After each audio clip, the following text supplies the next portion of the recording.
tukolereza tulowooza nti ensi nti bweri amaaso gatume wala ngena kujja tugolekeza bebe tukuwa tulijja wala akanyomero byolaba byendaba no evening drive ne Lubowa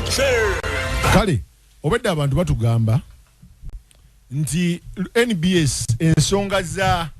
z'ekikuubo ekyo kiri Clive Road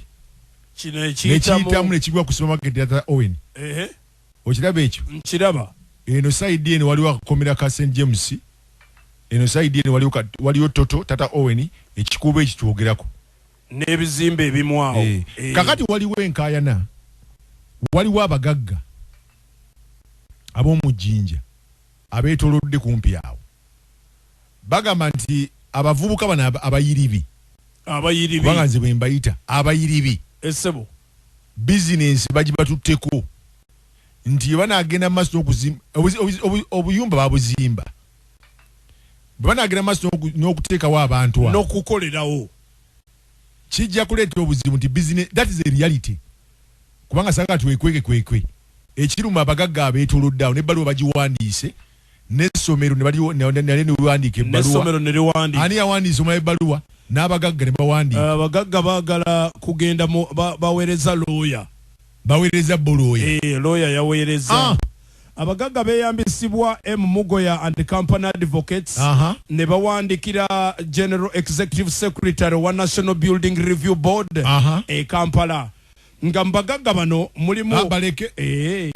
maniro wachi nabana abayiribisijja kale bagamba nti the complaint about encroaching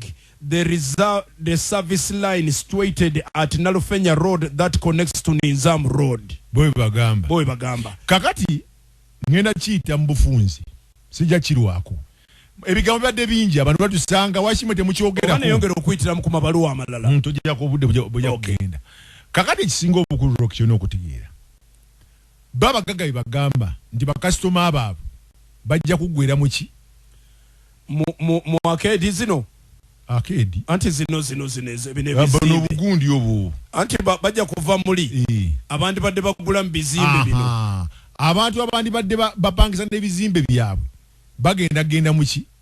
boy bagamba that is a reality boy bagamba naye mu baluwa omanyi kye banyonyodde baluwa bajja kuwandika ebbaluwa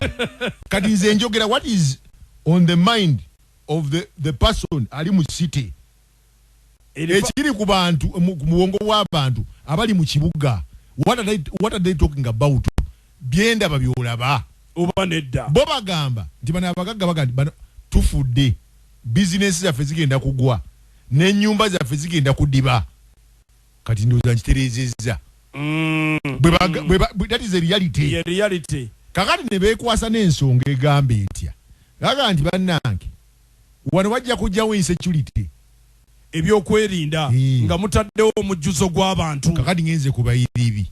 kankongera abagagga kye bagamba tebakyalina bwe bayinza kuyisa material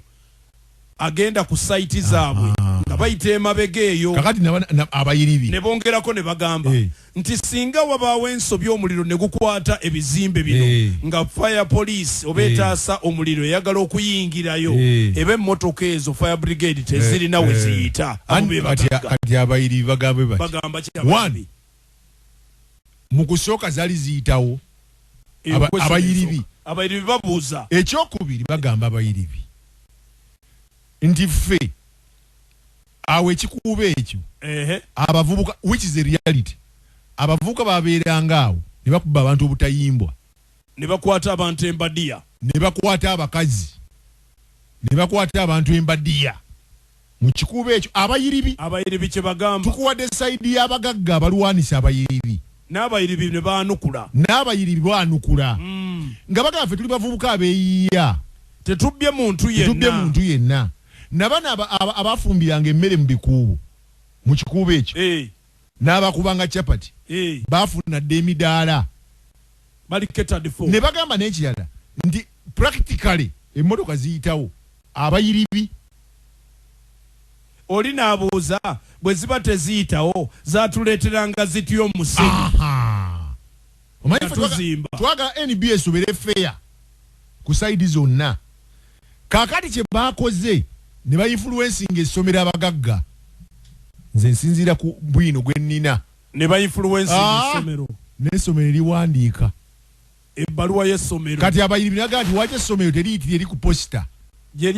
liteekeyo gundizaayo ku posita idya posita